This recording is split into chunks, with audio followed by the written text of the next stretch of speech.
think tank. Yes. Okay, we have 2 more callers.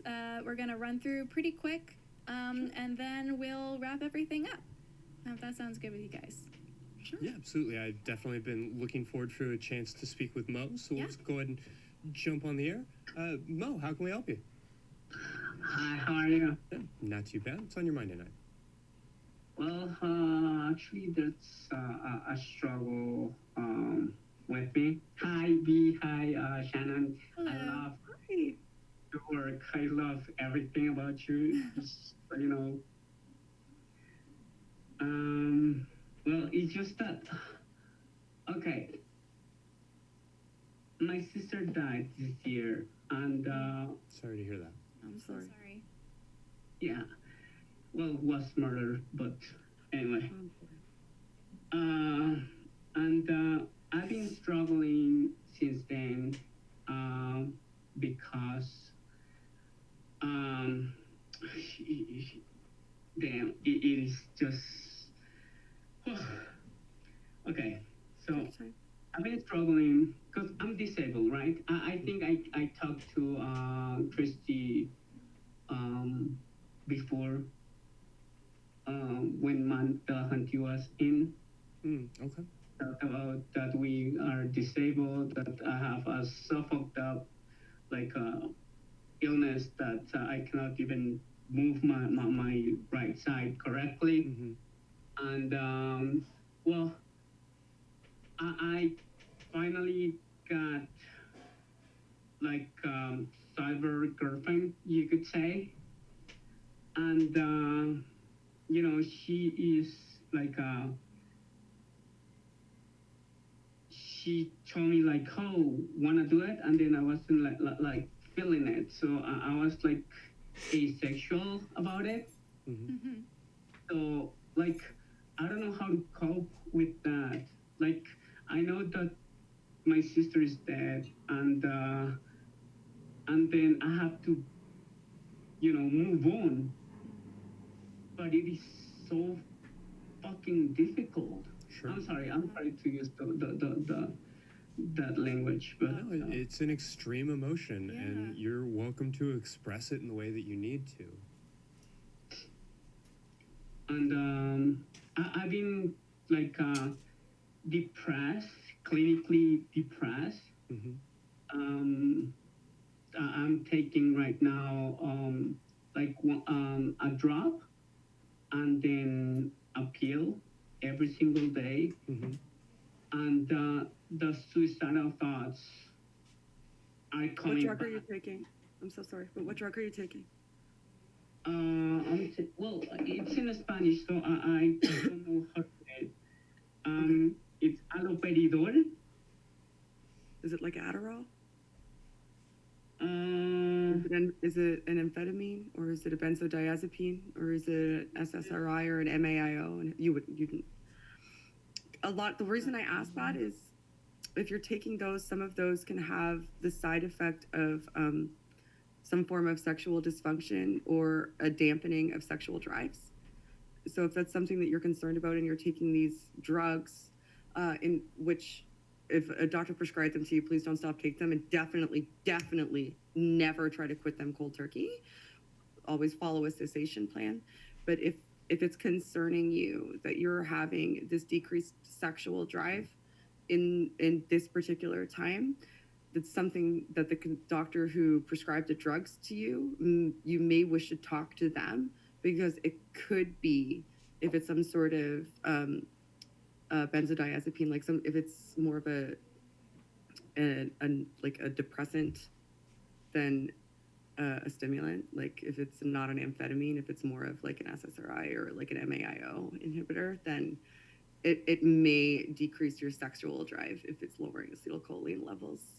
So I'd consult with your doctor before you get too concerned about a change, because that drug interaction could be a catalyst for that change, coupled with a legitimate acute depressive episode based on situational anxiety.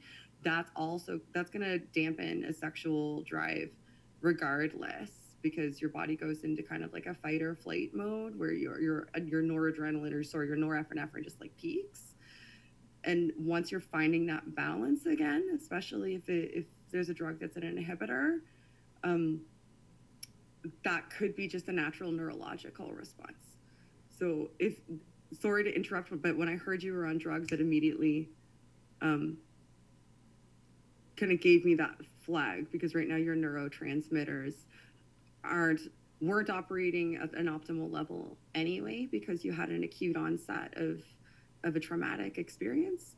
And then on top of that, you're now acclimatizing to a neuropharmacological agent that sometimes it takes a little while to balance those out while you need to utilize them.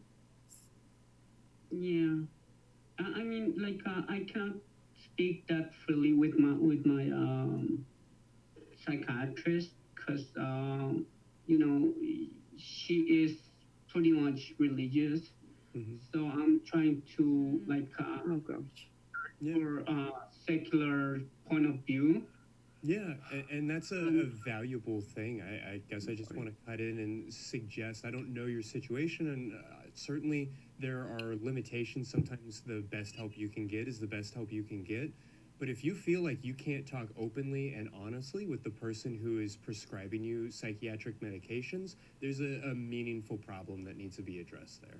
If you don't feel like they have time to listen to you, if you don't feel like they understand what you have to say, or if you feel like they dismiss what you have to say because of their own biases or religious beliefs or whatever else, then you want to do everything you can to find a different prescriber who's able to meaningfully listen to what you have to say, because it's very hard to find the right drug when you're talking about depression.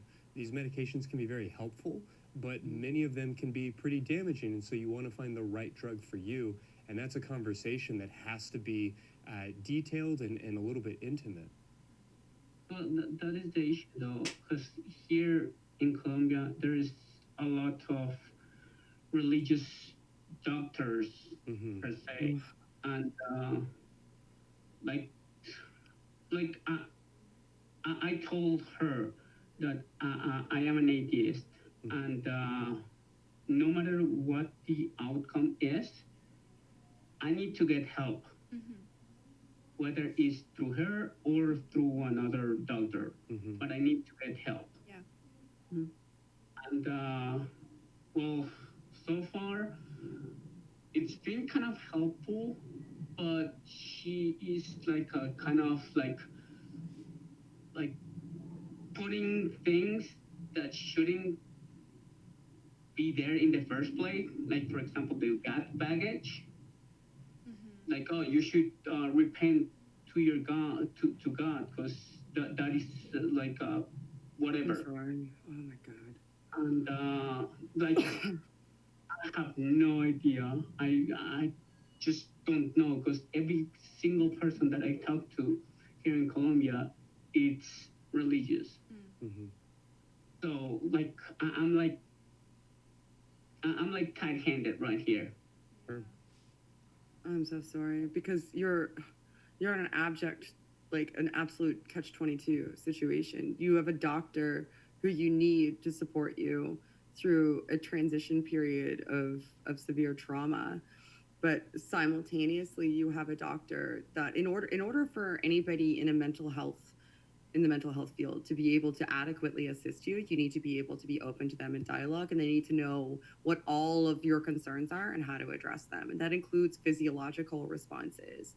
So I'm trying to think of a way that you can parse the fact that this is like a physiological response that you're having without referencing that you are actually looking to engage in sexual activity. Like perhaps you can say, you know, I used to have a higher sex drive and now I find my libido is lower. You know, that doesn't necessarily kind of give away the ghost that you're actually looking to engage in sexual activity, but you can say, you know, this is a physiological change that I've noticed that's pretty dramatic to me. So is there something we can do to control my dosages to see if I can feel a little bit more like myself, because that physiological change is making me uncomfortable? That may be a way for you to approach her. I thought I heard you say her, without saying, listen, I want to have sex with my girlfriend. Oh, I thought you said girlfriend too. I'm sorry. I get frustrated when stuff like this happens. So I'm sorry if I'm misremembering.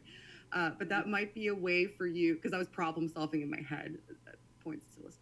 But that may be a way for you to approach her without having the fear of feeling her judgment in that scenario, because you're approaching it from a medical perspective, saying, this is a dramatic physiological change that I've taken notice of, and that's of a concern to me, because it means that my physically and mentally I'm dramatically different than what I was previously, and see if maybe that works as a way to approach conversations with her about libido and see how those go, and also conversations about dosage levels and types of medication to see if you can find a balance that's more beneficial to the way you actually want to live your life, which is what those medicines should be doing. Well, it was doing it before, but right now, because it passed like the October 1st, and it was my sister's birthday, and the rush coming back to it, it is just so overwhelming. So I just don't know how I feel about it, Yeah. So I'm so hooked up. You don't need so hooked up. You don't need to know how you feel. Sometimes how you feel doesn't make sense, and it's not supposed to. It's just how you feel. We tend to think that because we're conscious of how our neurochemistry manifests in most situations, that we have some semblance of control over it, and we don't always. So sometimes, because we don't always, or even often, when our brain is reacting, the thoughts that come to our mind, and the way that we deal with them, the way they manifest, and the way that we feel them, doesn't make sense. And attempting to organize them in a fashion that does make sense doesn't make sense. Sometimes we just need to be able to allow ourselves to go through an experience the best we can, without focusing too much on trying to organize that experience, because then we can become caught in it. Now, I can't, and nobody here can give you long-term advice that's going to be able to get you through this. But if I can tell you anything, I would tell you to keep going to see the counselor if that's the only option that you have, or the psychologist or psychiatrist, and do the best you can to work with her in the fashion that you can. I'm very, very, very sorry that she's not who she should be for you, and I recognize that. And seek out other support systems outside of that, so that you can feel supported, whether it's online or family members or friends, other people that you can have discussions and dialogues about your feelings and what happens to you. If it's something that you need to do more often, like you're doing right now, in sort of an anonymous environment, there are forums that you can go to, and Recovering from Religion is a great place to go. Yeah. That's a wonderful place. To them before. Oh, good. Yeah, because I was an atheist since 2 years ago, so I'm pretty new about it. So I'm rediscovering the world around me, and but my whole family is Catholic, and ever since the murder happened, Mama has been telling me to go to church. She was I went with her to church to support her, and then I seen that it was kind of indoctrination, because I felt she was doing it because I'm an atheist right now. Yeah. And that is not the right way. So I cannot even tell my family that, well, my mom knows. But I cannot tell my uncles, I cannot tell my aunt, I cannot tell anyone that I'm an atheist, because the baggage that comes with it, it is just overwhelming. Yeah. Yeah, I feel So, you. I'm the only atheist in my family as well. And yeah. at least the only one who's says that they are. Mhm. Who knows? There may be other people in your family who are feeling the same way and also are not saying because they're scared of the backlash. Sure. Yeah. And then plus, like with my disability, like I cannot move. Like I can walk, but I walk like I limping, Mhm. right? But I cannot walk far distances Mhm. Right. because like I get like bruises and I get blisters Mhm. because I used a brace. So like I have no clue whatsoever of what I'm gonna do with my life. Yeah, it sounds like working with, hopefully a different psychiatrist, if that's an option for you, but at least some sort of social worker or counselor who's able to help you kind of navigate these systems and find the right clinicians for you and get plugged into a more comprehensive care plan is going to be a really important step. Unfortunately, I don't know the resources that are available where you are.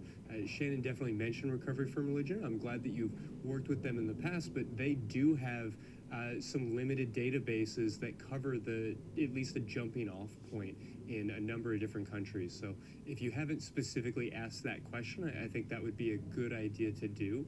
And certainly we'll see what other information we're able to pull up and might be able to pass along. Cause okay, so are you telling me that to call back? Yeah, or if you could shoot us an email actually with just some basic information about how we could get in touch with you and about where you are, I'd be happy to pass along any maybe just general contact information. There are a couple of different databases I could take a look at for you, and if you'd like to write in, and this is true of anybody watching, we're sex@atheist-community.org. We're not researchers. We don't necessarily have connections all over the globe, but we do know some pretty incredible people, many of whom do have connections all over the globe. So if there's anything that we can track down or put you in touch with, I'd definitely love to point you in the right direction, because this seems like a really meaningful struggle at a very difficult time. Oh, thank you. Thank Oh, you. Mo. Be strong. Be strong, Mo. We appreciate you. You're important. Yeah. You matter. Yeah, but it's so difficult. But No. I hear that. thank you so much. Yeah, please shoot us an email, and we can help keep this conversation going and see if there is anything that we might be able to direct you towards.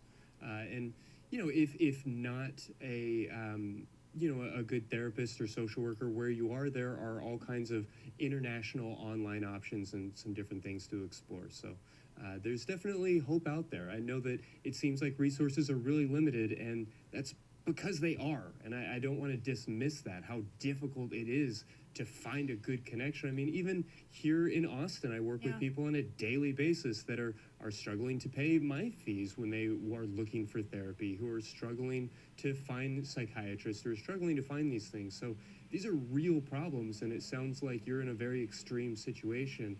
But I also know that the world is full of incredible people who are remarkably motivated to be part of the solution. And so I'd love to try and see if we can't get you in touch with some of those folks.